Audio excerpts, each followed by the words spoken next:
చేసుకోవద్దా, మా కల్వకుర్తి పూర్తి చేసుకోవద్దా, మా బీబా పూర్తి చేసుకోవద్దా, మా నెట్టంపాడు పూర్తి చేసుకోవద్దా, మా కోయిల్ సాగర్ పూర్తి చేసుకోవద్దా, మా జూరాల పూర్తి చేసుకోవద్దా, మా తుమ్మిళ్ళ ప్రాజెక్టు పూర్తి చేసుకోవద్దా, మా ప్రాంతం అభివృద్ధి చెందొద్దా అని చంద్రశేఖరరావుని అడుగుతున్నా. ఏది తీసినా ఏది పెట్టినా వద్దు అనే తప్ప నీ నోటి నుంచి ఒక్క మాట అయినా మంచి మాట వచ్చిందా అని నేను అడుగుతున్నా.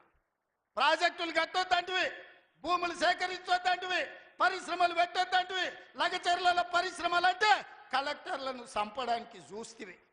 మాకు పరిశ్రమలు వద్దా, మా జిల్లాకు ప్రాజెక్టులు వద్దా, మా జిల్లాలో నీళ్లు పారొద్దా, మా పంటలు పండొద్దా, మా రైతులు బాగుపడొద్దా, మేము మంచి బట్టలు కట్టుకోవద్దా, మేము బుక్కెడు బువ్వ తినొద్దా, మేము సమాజంలో గౌరవంగా బతకొద్దా? చంద్రశేఖరరావు, నువ్వు సమాధానం చెప్పని నేను వేదిక మీద నుంచి అడుగుతున్నా.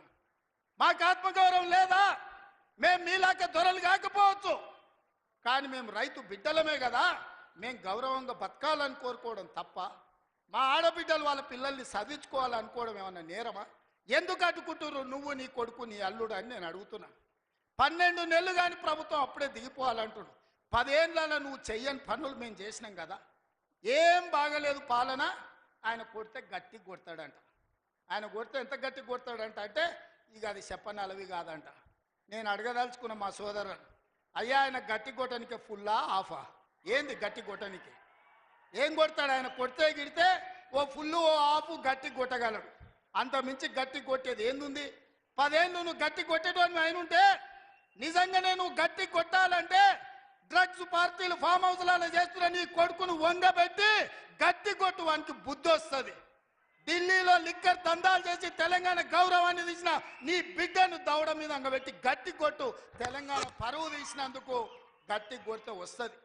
కాళేశ్వరం పేరు మీద 1,00,000 కోట్లు మింగిన నీ అల్లుని దవడ మీద అంగబెట్టి కొట్టు గట్టిగా, అప్పుడు వానికి బుద్ధి వస్తుంది, సిగ్గు వస్తుంది. తెలంగాణను ముంచినందుకు గట్టి కొట్టేది ఉంటే నీ ఇంట్లో కొట్టు, వాళ్ళని దారిలో పెట్టు. కాంగ్రెస్ను గట్టి కొడతా అంటే మా కాంగ్రెస్ పార్టీ కార్యకర్తలు ఊరుకుంటారా? రా, ఎంత గట్టి కొడతావో చూద్దాం. పొంకణాల పోసిగానికంట 3 ఎట్లంట 36 దొడ్లంట. వెనకడికి పొంకణాలు చెప్పేటోడు. 10 ఏళ్ళు నువ్వే ఉన్నావు కదనే, 10 ఏళ్ళలో నిన్ను ఇవ్వడం చేయొద్దన్నాడా? ఇవాళ మేము 12 నెలల ఏమి చేయలేదు అంటున్నాడు. నేను అడుగుతున్న ఇక్కడికొచ్చిన మా ఆడబిడ్డల్ని, అక్క 500 రూపాయలకు సిలిండర్ వస్తలేదా? ఆర్టీసీ బస్సులో ఉచితంగా మీరు బస్సు ఎక్కుతారని టికెట్ అడుగుతురా? ఆ ఎల్ల అమ్మగారింటికి పోవాలంటే ఇంటి ఆయన కిరాయి పైసలు అడగాలి. అమ్మవారి గుడికి పోవాలంటే పక్కింటోళ్ళు తోడు రావాలి.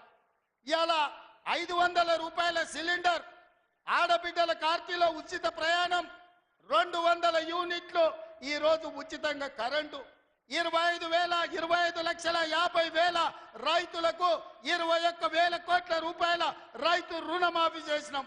రైతు భరోసా కేసీఆర్ ఎగనామ పెడితే వచ్చిన ఎంబడే 7,625 కోట్ల రూపాయలు ఇవాళ రైతు భరోసా మొదటి విడత ఇచ్చినాం.